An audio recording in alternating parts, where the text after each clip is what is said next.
Voy a hacer algo que parece absurdo. Voy a poner dos objetos sobre una mesa, separados por 1 metro de distancia, y voy a preguntarte algo que parece tener una respuesta obvia. ¿Cuánto espacio hay entre ellos? 1 metro, dirás, y tendrás razón en el sentido en que esa respuesta es útil para casi todo lo que hacemos en la vida cotidiana. Pero hay algo escondido en esa pregunta que no es obvio en absoluto, y cuando lo veas no vas a poder dejar de verlo. Así que empecemos desde el principio, desde lo que se puede hacer, desde lo que se puede medir. Tomas una regla, la pones entre los dos objetos. Lees el número. Eso es todo lo que ocurrió. No hay ningún misterio ahí. Pero ahora quiero que notes algo. Lo que hiciste fue un procedimiento. Pusiste un objeto físico, la regla en contacto con el espacio entre los otros dos objetos y comparaste. El número que obtuviste depende de ese procedimiento. Depende de que la regla esté quieta. Depende de que la regla esté a la misma temperatura que los objetos. Depende de que la regla no esté girando. Todas estas condiciones parecen obvias, pero son condiciones, son parte del procedimiento. Y cuando cambias las condiciones, el número puede cambiar. Esto ya es interesante, pero todavía no es sorprendente. Sigamos. Ahora imagina que en lugar de dos objetos sobre una mesa, tienes dos eventos. No objetos, sino eventos. Cosas que ocurren en un lugar y en un momento. Un destello de luz aquí, ahora. Otro destello de luz allá.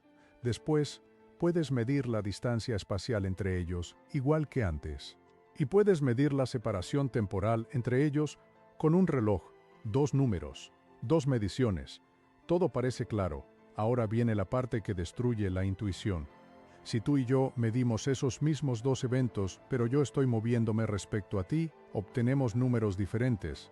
No porque uno de los dos haya cometido un error, no porque una de las dos reglas esté defectuosa, sino porque el procedimiento de medir depende del estado de movimiento del que mide.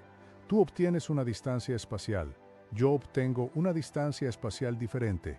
Tú obtienes una separación temporal, yo obtengo una separación temporal diferente. Ambos resultados son correctos, ambos son reales, y sin embargo son distintos.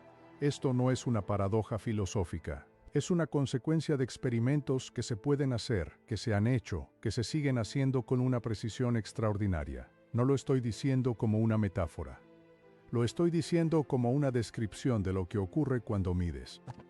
Así que ahora tenemos un problema concreto. Si la distancia espacial entre dos eventos depende de quién la mide, entonces la distancia espacial no es una propiedad de los eventos. Es una propiedad de los eventos más el observador, y eso cambia todo. Pero espera, antes de seguir, necesito destruir una idea que probablemente tienes en la cabeza. La idea es esta: el movimiento relativo produce efectos raros porque el universo es raro. Eso es exactamente el tipo de explicación que no voy a aceptar. No explica nada. Dice que hay un resultado extraño y luego pone una palabra encima, rareza, y cree que eso es una explicación. No lo es. Lo que quiero hacer es seguir el procedimiento de medición y ver exactamente dónde aparece la diferencia. Imagina que tienes una fuente de luz en el centro de un vagón de tren. El vagón se mueve. La fuente emite un destello. Desde dentro del vagón, mides el tiempo que tarda la luz en llegar a la pared delantera y a la pared trasera. Obtienes el mismo tiempo para ambas porque la fuente está en el centro y la luz viaja igual en todas direcciones. Eso es lo que mides desde dentro. Ahora estás fuera del vagón, en el andén. El vagón pasa frente a ti. Ves el mismo destello. Ves la luz ir hacia la pared delantera y hacia la pared trasera. Pero desde tu posición la pared trasera se está acercando hacia la luz y la pared delantera se está alejando. Entonces la luz llega antes a la pared trasera que a la pared delantera. Eso es lo que mides desde fuera. Dos observadores, el mismo evento físico, resultados diferentes. Y aquí viene el punto crucial. Esto no es una ilusión óptica. No es que uno de los dos vea algo que no está ahí. Ambos están midiendo algo real. El problema es que la simultaneidad, el hecho de que dos cosas ocurran al mismo tiempo, no es absoluta. No existe una respuesta universal a la pregunta de si dos eventos ocurrieron al mismo tiempo. La respuesta depende del estado de movimiento del observador. Ahora bien, alguien podría decir, bueno, Pero esto solo pasa con la luz. Con objetos normales no pasa. Y aquí es donde necesito ser cuidadoso, porque esa objeción esconde un supuesto que hay que examinar. El supuesto es que la luz es especial porque es rara y que los objetos normales se comportan de otra manera. Pero la pregunta que hay que hacerse es, ¿por qué la luz se comporta así? ¿Qué tiene la luz que hace que su velocidad sea la misma para todos los observadores? Esto es lo que se ha medido. Se ha medido muchas veces, con muchos métodos distintos, en muchas condiciones diferentes. La velocidad de la luz en el vacío es la misma para cualquier observador, independientemente de cómo se mueva ese observador respecto a la fuente de luz. Esto no es una hipótesis, es un resultado experimental. Y una vez que lo aceptas como un hecho, como algo que ocurre, las consecuencias son inevitables. Si la velocidad de la luz es siempre la misma, entonces el espacio y el tiempo no pueden ser independientes entre sí. Tienen que ajustarse para que el resultado de medir la velocidad de la luz siempre dé el mismo número. Si yo me muevo y tú estás quieto, y los dos medimos la velocidad de la luz, y los dos obtenemos el mismo resultado, entonces algo tiene que cambiar en nuestras mediciones de espacio y de tiempo. No puede ser de otra manera, no es una elección filosófica, es una consecuencia matemática de un hecho experimental, y aquí viene algo que me parece extraordinario, no porque sea misterioso, sino porque es preciso. Si tomas las ecuaciones que describen cómo se transforman las mediciones de espacio y de tiempo de un observador a otro, y calculas una combinación específica de esas mediciones, obtienes un número que es el mismo para todos los observadores. Ese número no es la distancia espacial, no es la separación temporal, es una combinación de ambas, y esa combinación es la que permanece invariante. Voy a decir esto de otra manera, porque es importante no esconderse detrás de palabras. Si tienes dos eventos y mides la distancia espacial entre ellos y la separación temporal entre ellos, puedes calcular un número que se obtiene de la siguiente manera. Tomas el cuadrado de la separación temporal, lo multiplicas por el cuadrado de la velocidad de la luz y le restas el cuadrado de la distancia espacial. Ese número, ese resultado es el mismo para cualquier observador. No importa cómo se mueva, no importa en qué dirección, ese número no cambia. Ese número tiene un nombre, pero el nombre no importa ahora mismo. Lo que importa es lo que significa. Significa que el espacio y el tiempo no son dos cosas separadas que cada una se mide por su cuenta.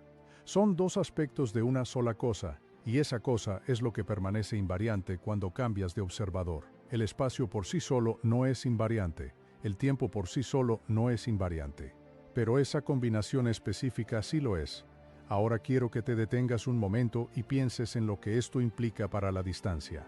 Si la distancia espacial entre dos eventos depende del observador, entonces cuando dices que dos cosas están separadas por 1 metro, eso solo tiene sentido dentro de un procedimiento de medición específico con un observador específico en un estado de movimiento específico.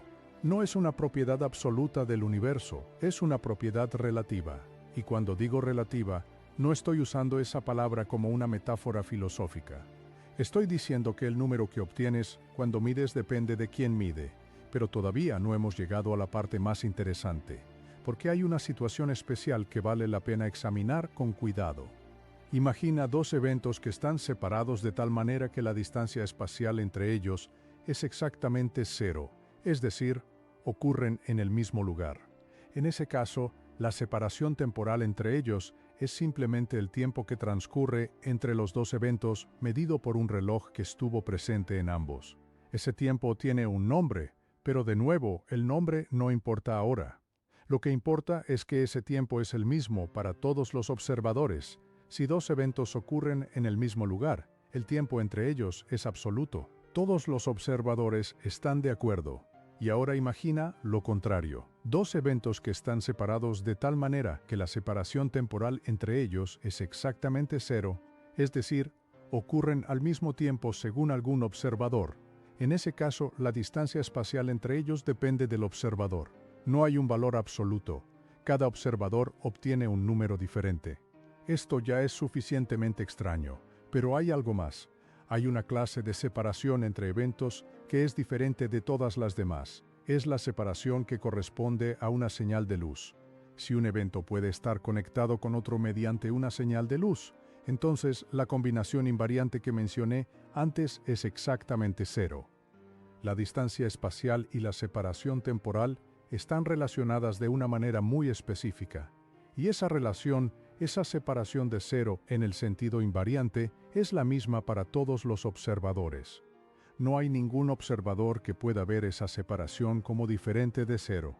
Esto significa que si dos eventos están conectados por una señal de luz, todos los observadores están de acuerdo en que están conectados por una señal de luz.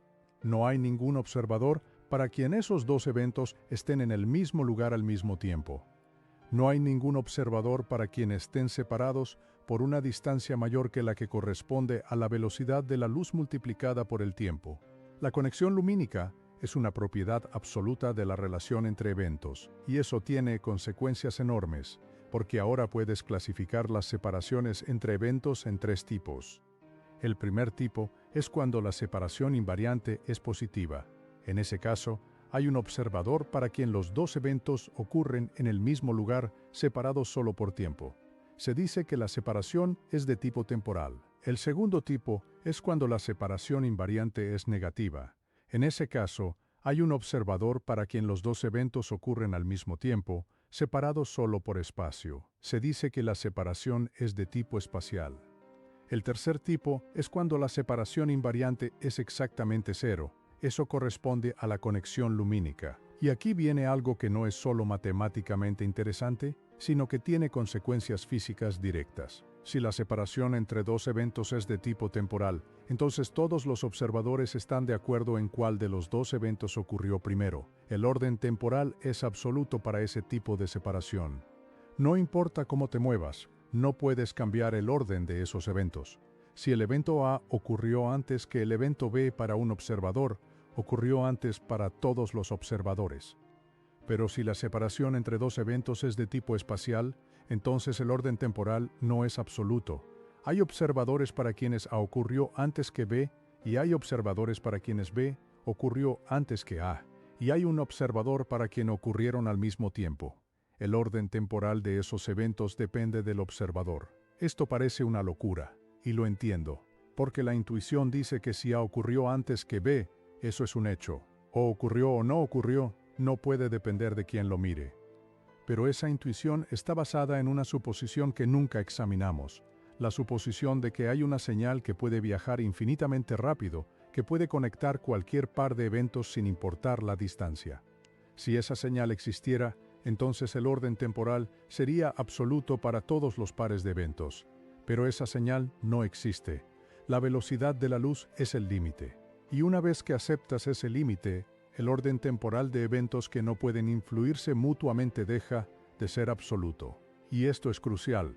Los eventos cuyo orden temporal depende del observador son precisamente los eventos que no pueden influirse mutuamente.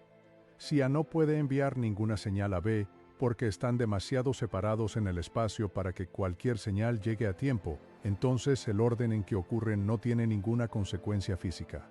No hay ningún experimento que puedas hacer para determinar cuál ocurrió primero en un sentido absoluto, y cuando no hay ningún experimento que puedas hacer para determinar algo, esa cosa no es un hecho físico. Es una convención. Aquí es donde necesito ser honesto sobre algo. Hay una tentación de decir que el universo es relativo, que todo depende del observador, que no hay nada absoluto. Eso es incorrecto. Lo que hemos visto es que algunas cosas son relativas y otras son absolutas. La distancia espacial es relativa, la separación temporal es relativa, pero la separación invariante, esa combinación de espacio y tiempo, es absoluta. El orden temporal de eventos que pueden influirse mutuamente es absoluto. La velocidad de la luz es absoluta. Hay muchas cosas que son absolutas, solo que no son las cosas que la intuición esperaba que fueran absolutas. Ahora quiero hacer algo diferente. Quiero tomar este razonamiento y aplicarlo a una situación concreta para ver si las predicciones son verificables. Porque un modelo que no hace predicciones verificables no es un modelo físico, es filosofía. Imagina un reloj que se mueve, no un reloj especial, solo un reloj, cualquier objeto que cuenta el tiempo. Puede ser un átomo que oscila, puede ser un corazón que late, Puede ser cualquier proceso periódico. Ese reloj se mueve respecto a ti. ¿Cuánto tiempo marca cuando va de un punto a otro? Según lo que hemos establecido, el tiempo que marca ese reloj es el tiempo propio entre los eventos de partida y llegada, medido a lo largo de la trayectoria del reloj. Y ese tiempo propio es menor que el tiempo que tú mides entre esos mismos eventos con tus propios relojes. El reloj en movimiento marca menos tiempo que el reloj en reposo.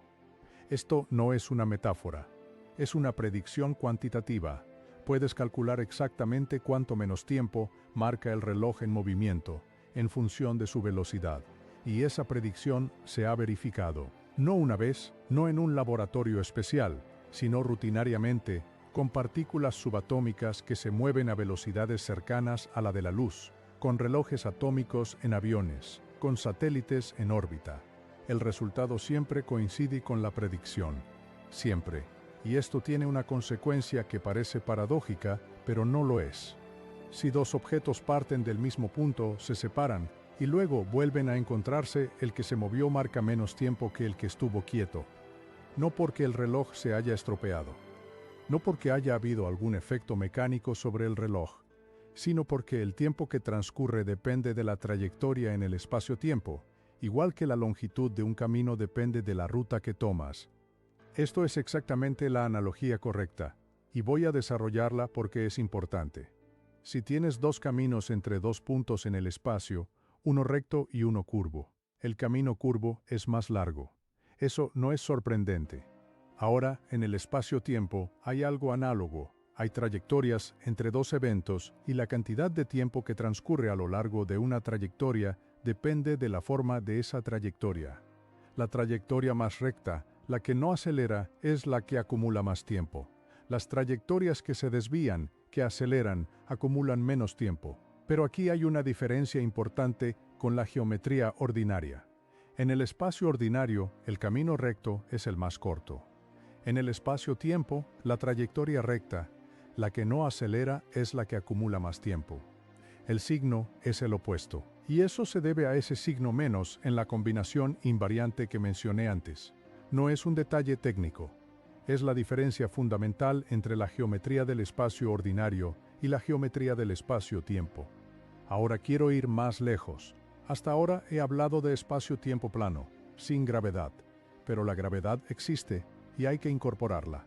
Y cuando la incorporas, la historia se vuelve todavía más interesante. Imagina que tienes un campo gravitacional. La Tierra, por ejemplo, tienes dos relojes, uno está en el suelo, otro está en lo alto de una torre. ¿Cuál marca más tiempo?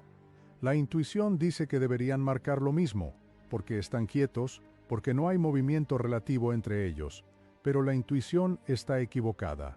El reloj en lo alto de la torre marca más tiempo que el reloj en el suelo. Esto se ha medido, con relojes atómicos. La diferencia es pequeña para las alturas que podemos medir en la Tierra, pero es real y coincide con la predicción. Y la predicción viene de algo que no es obvio. La gravedad afecta al tiempo. No como una metáfora, no como una aproximación. La gravedad hace que el tiempo transcurra a diferentes velocidades en diferentes lugares. ¿Por qué? Aquí es donde necesito ser cuidadoso con las palabras. No voy a decir que la gravedad curva el tiempo, porque eso suena bonito, pero no explica nada. Lo que puedo decir es esto. Hay una regla que describe el comportamiento del espacio-tiempo en presencia de masa y energía, y esa regla predice que los relojes en diferentes posiciones gravitacionales marcan tiempos diferentes.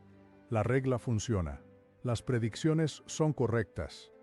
La razón profunda por la que esa regla es la que es, y no otra, es algo sobre lo que puedo hablar, pero tengo que ser honesto.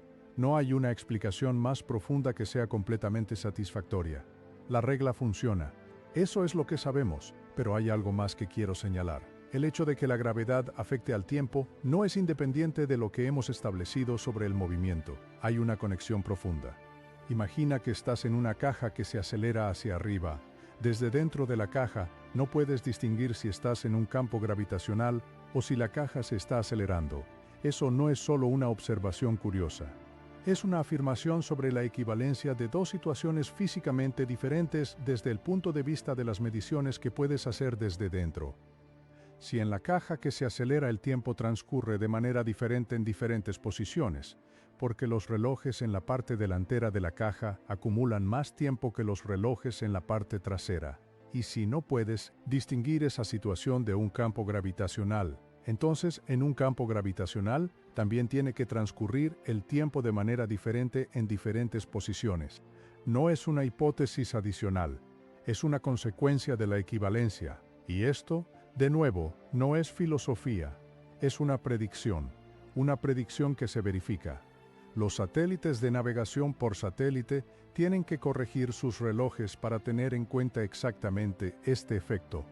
Si no lo hicieran, los errores de posición se acumularían a una velocidad de varios kilómetros por día. Los ingenieros que diseñaron esos sistemas tuvieron que incorporar estas correcciones, no porque creyeran en una teoría bonita, sino porque sin esas correcciones el sistema no funciona. Ahora quiero volver al tema de la distancia, porque creo que todavía no hemos llegado al fondo. Hemos establecido que la distancia espacial entre dos eventos depende del observador. Hemos establecido que hay una combinación de espacio y tiempo que es invariante.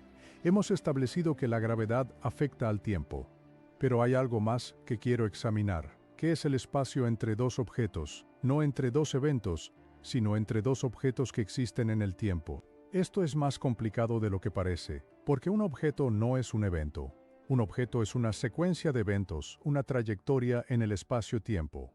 Y la distancia entre dos objetos en un momento dado depende de cómo defines ese momento dado, lo cual depende del observador. Imagina dos objetos que están quietos el uno respecto al otro. Puedes medir la distancia entre ellos de manera natural. Colocas una regla entre ellos y lees el número. Eso funciona bien cuando los dos objetos están quietos entre sí, pero ahora imagina que uno de los objetos se mueve. ¿Cuánto mide el objeto en movimiento? La respuesta depende de cómo mides. Si mides los dos extremos del objeto en el mismo instante, según tu reloj, obtienes un número. Si los mides en instantes diferentes según tu reloj, obtienes otro número. Y el instante en que mides los dos extremos es algo que depende de tu estado de movimiento. Esto lleva a una predicción concreta. Un objeto en movimiento, medido por un observador en reposo, parece más corto en la dirección del movimiento que el mismo objeto en reposo. No parece más corto en las direcciones perpendiculares al movimiento, solo en la dirección del movimiento, y la cantidad de acortamiento depende de la velocidad.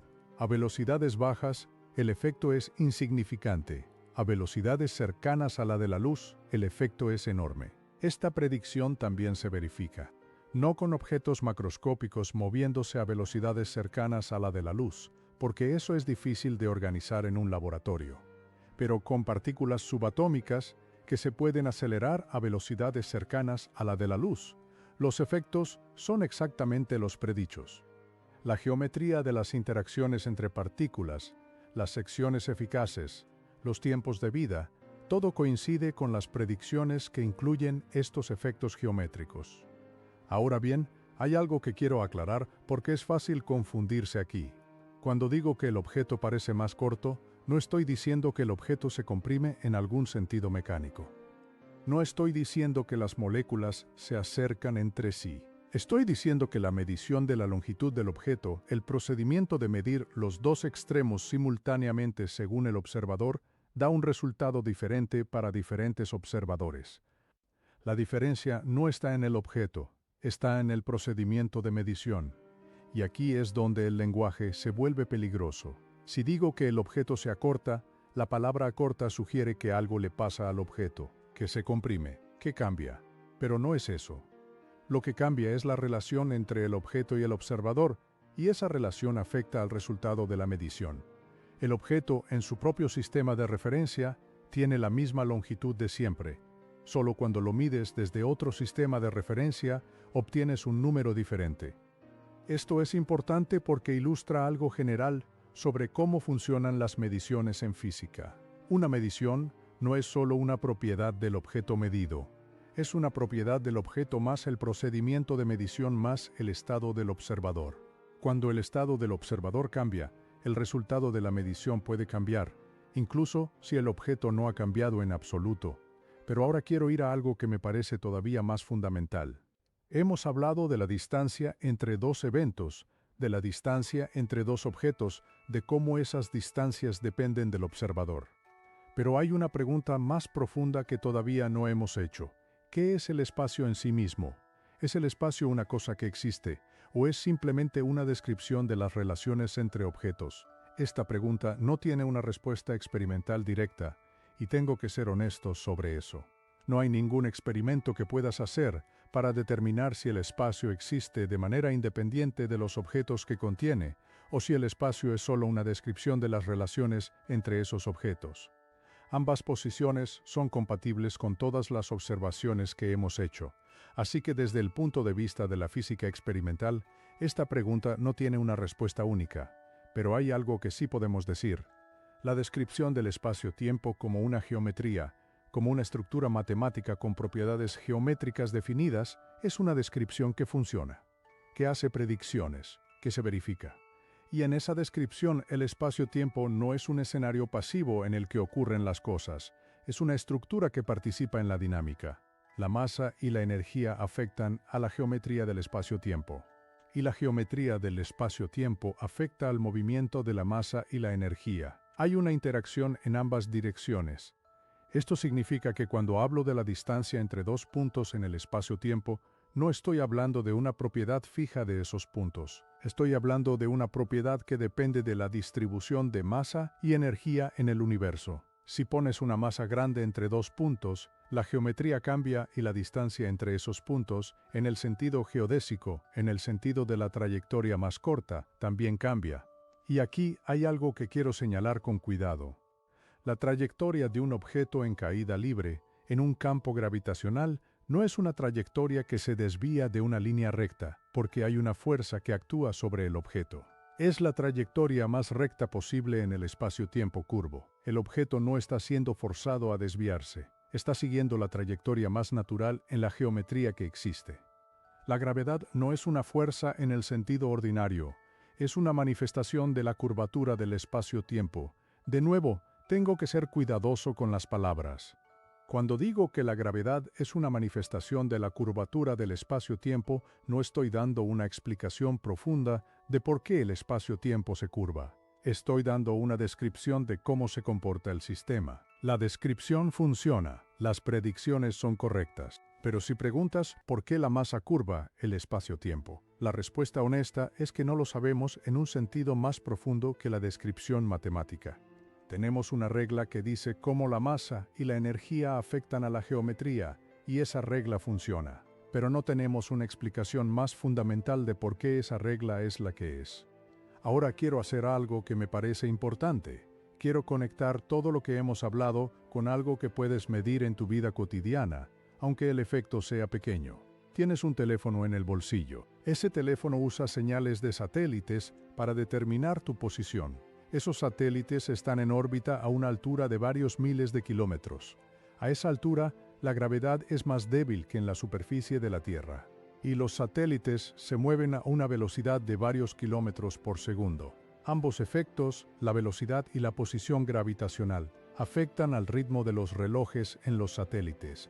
El movimiento hace que los relojes del satélite vayan más despacio que los relojes en la superficie. La posición gravitacional más alta hace que los relojes del satélite vayan más rápido que los relojes en la superficie. Los dos efectos van en direcciones opuestas y el efecto gravitacional es mayor que el efecto del movimiento para los satélites de navegación. El resultado neto es que los relojes en los satélites van más rápido que los relojes en la superficie. Si no se corrigiera este efecto, la señal de tiempo que envía el satélite estaría adelantada respecto a la realidad. Y cuando calculas tu posición a partir de las diferencias de tiempo entre señales de diferentes satélites, ese error se traduce en un error de posición que se acumula a una velocidad de varios kilómetros por día. En pocos días el sistema sería inútil. La corrección que se aplica no es aproximada. Es exactamente la predicción que se obtiene de las ecuaciones que describen el espacio-tiempo curvo y el movimiento relativo. Exactamente. Esto no es un detalle técnico, es una demostración de que las ideas que hemos estado discutiendo no son solo matemáticas abstractas, son descripciones precisas de cómo funciona el universo y tienen consecuencias prácticas que afectan a tecnología que usas todos los días. Ahora quiero ir a algo que todavía no hemos tocado, y que es quizás lo más extraño de todo lo que voy a decir. Hemos hablado de la distancia entre dos puntos en el espacio.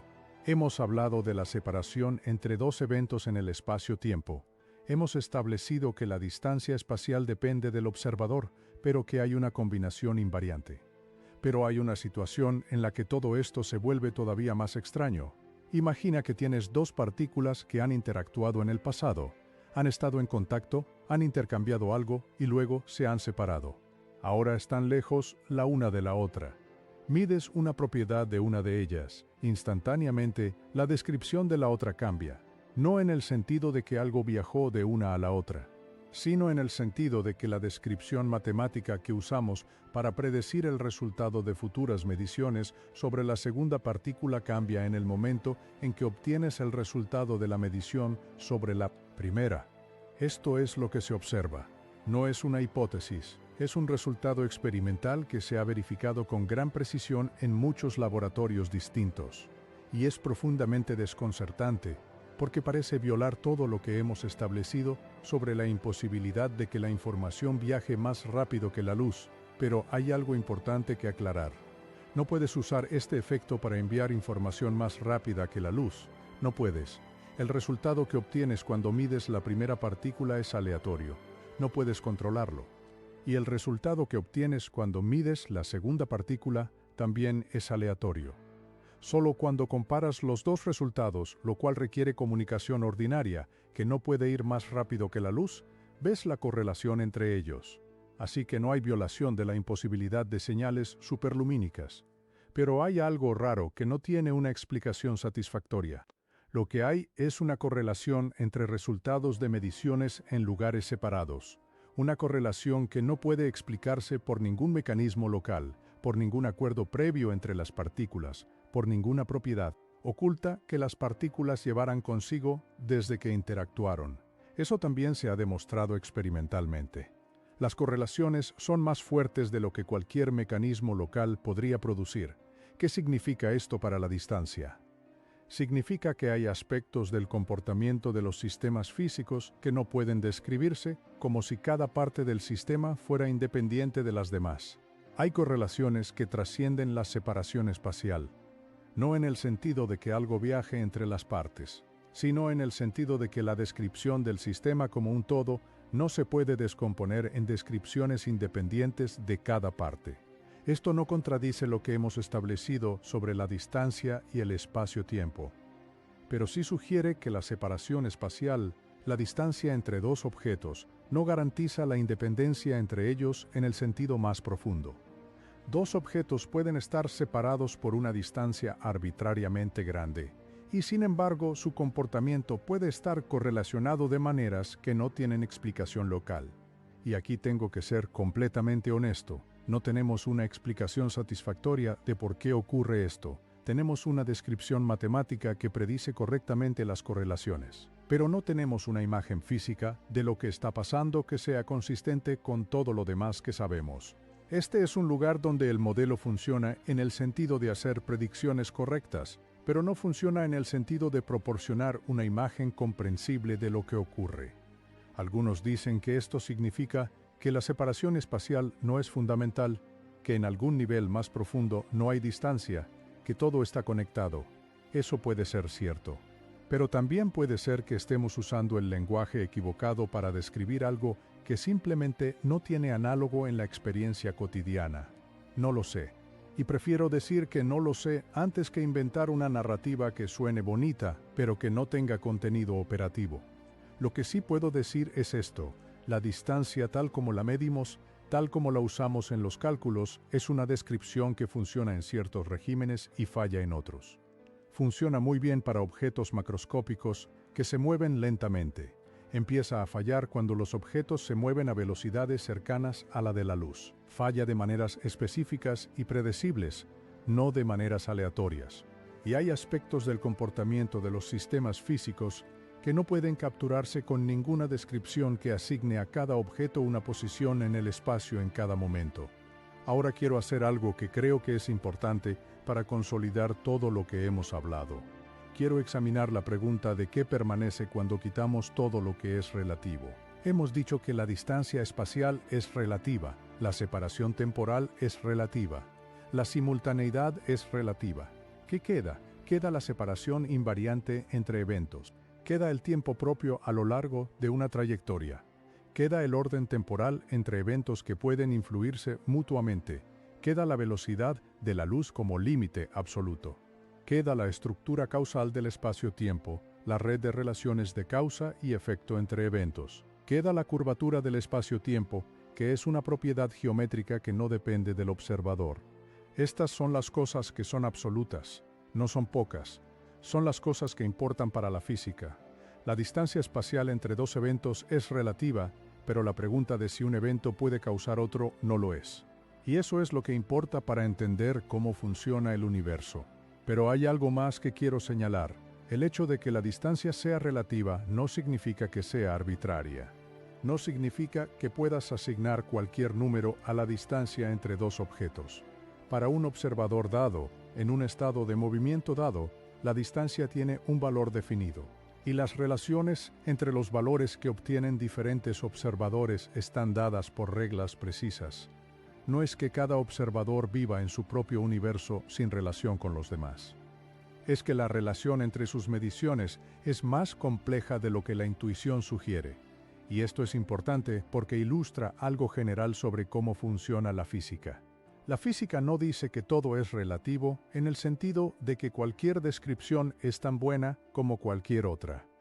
Dice que hay propiedades que son relativas, en el sentido de que dependen del observador, y propiedades que son absolutas, en el sentido de que no dependen del observador. El trabajo de la física es identificar cuáles son cuáles y encontrar las reglas que relacionan las descripciones de diferentes observadores. Ahora quiero abordar algo que probablemente ha estado en tu mente desde el principio. Todo esto que hemos hablado parece muy abstracto, muy alejado de la experiencia cotidiana. ¿Por qué no vemos estos efectos en la vida diaria? ¿Por qué la distancia parece tan absoluta, tan obvia, tan independiente del observador? La respuesta es cuantitativa, no cualitativa. Los efectos que hemos descrito son reales para cualquier velocidad, para cualquier campo gravitacional. Pero su magnitud depende de la velocidad comparada con la velocidad de la luz y de la intensidad del campo gravitacional. Para las velocidades que encontramos en la vida cotidiana, que son muchos órdenes de magnitud menores que la velocidad de la luz, los efectos son tan pequeños que no podemos medirlos con los instrumentos ordinarios. Para los campos gravitacionales que encontramos en la superficie de la Tierra, los efectos son también muy pequeños, aunque medibles con relojes atómicos. Así que la física newtoniana, la física que tratas como obvia, la que dice que la distancia es absoluta y el tiempo es absoluto, es una aproximación. Una aproximación extraordinariamente buena para las condiciones de la vida cotidiana, pero una aproximación. Y las condiciones bajo las cuales esa aproximación falla están bien definidas. Velocidades cercanas a la de la luz, campos gravitacionales intensos, o mediciones de precisión extraordinaria. Esto es algo que me parece importante subrayar. Cuando digo que la física newtoniana es una aproximación, no estoy diciendo que está equivocada en el sentido de que sus predicciones son incorrectas para las condiciones en que se aplica. Estoy diciendo que es un caso límite de una descripción más completa. Y esa descripción más completa se reduce a la física newtoniana cuando las velocidades son mucho menores que la de la luz y los campos gravitacionales son débiles. Esto es lo que debe ocurrir con cualquier teoría física más completa. Tiene que reproducir los resultados de la teoría más simple en el régimen en que la teoría más simple funciona. Si no lo hace, algo está mal. Y lo hace. Las predicciones de la descripción completa del espacio-tiempo se reducen a las predicciones de la física newtoniana cuando las condiciones son las apropiadas. Eso es una verificación importante de que la descripción más completa es correcta, pero ahora quiero ir a algo que todavía no hemos tocado y que creo que es fundamental para entender realmente qué es la distancia. Hemos hablado de la distancia entre dos puntos en el espacio. Hemos hablado de la separación entre dos eventos en el espacio-tiempo. Pero no hemos hablado de la distancia en el sentido más general, la distancia como una medida de la separación entre dos estados de un sistema. En la física moderna, hay sistemas para los cuales la noción de distancia espacial no tiene ningún sentido directo.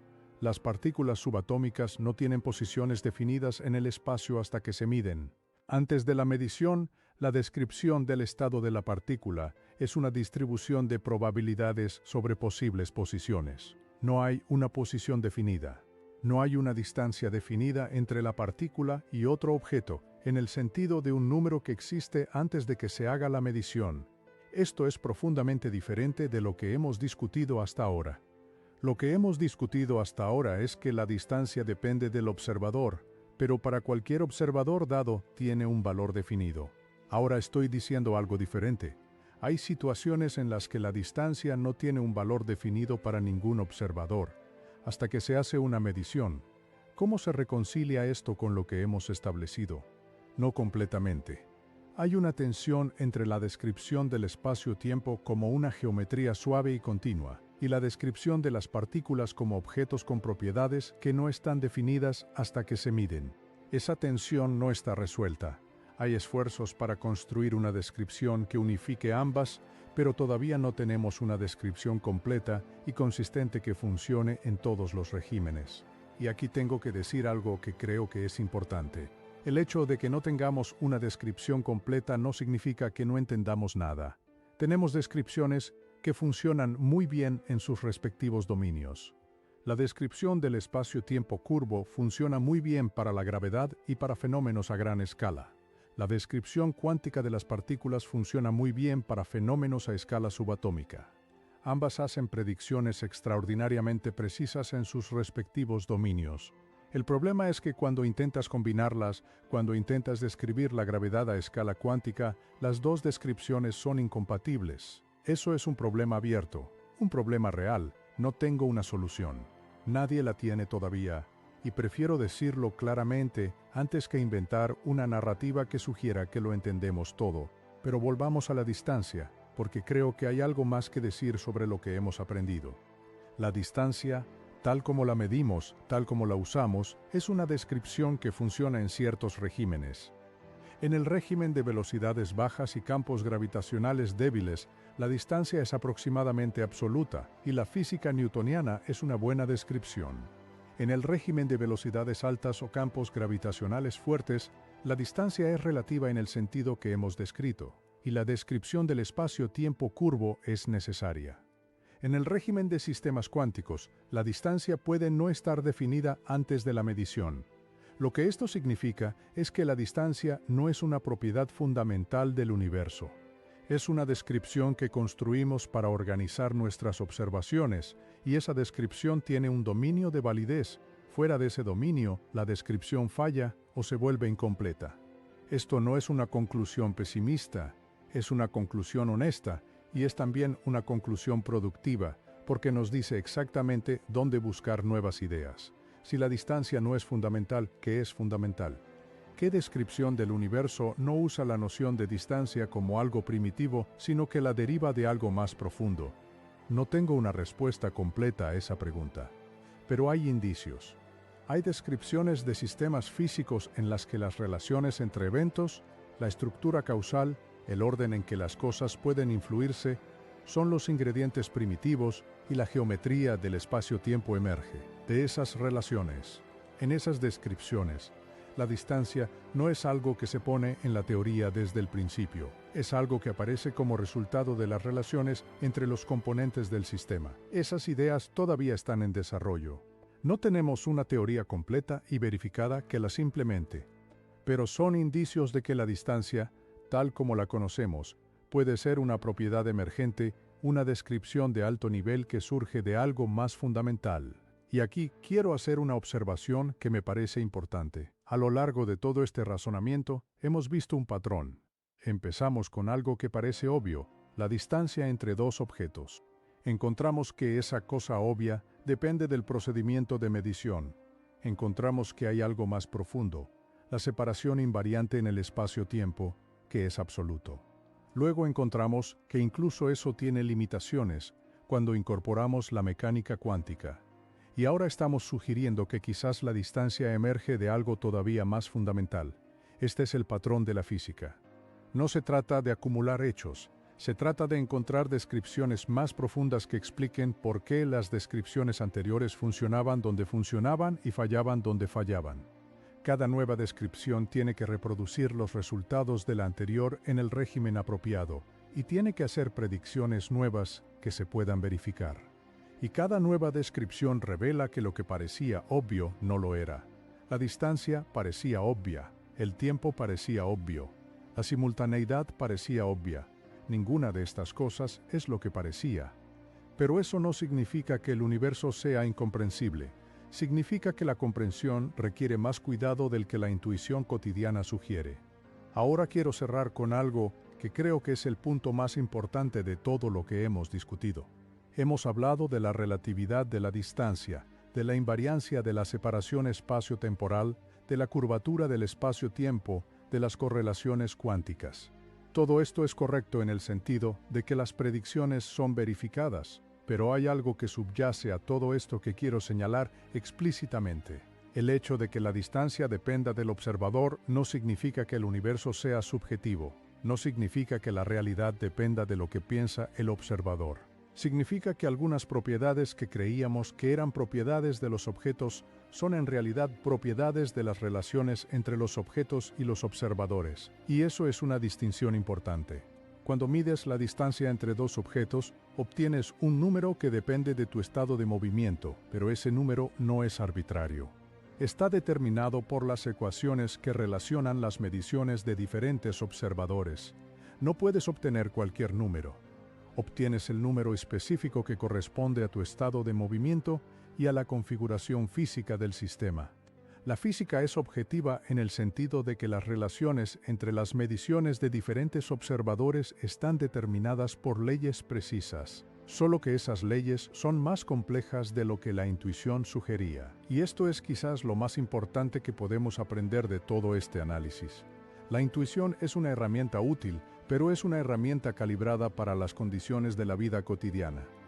Cuando vas más allá de esas condiciones, la intuición falla. Y cuando la intuición falla, la única herramienta que tienes es el procedimiento.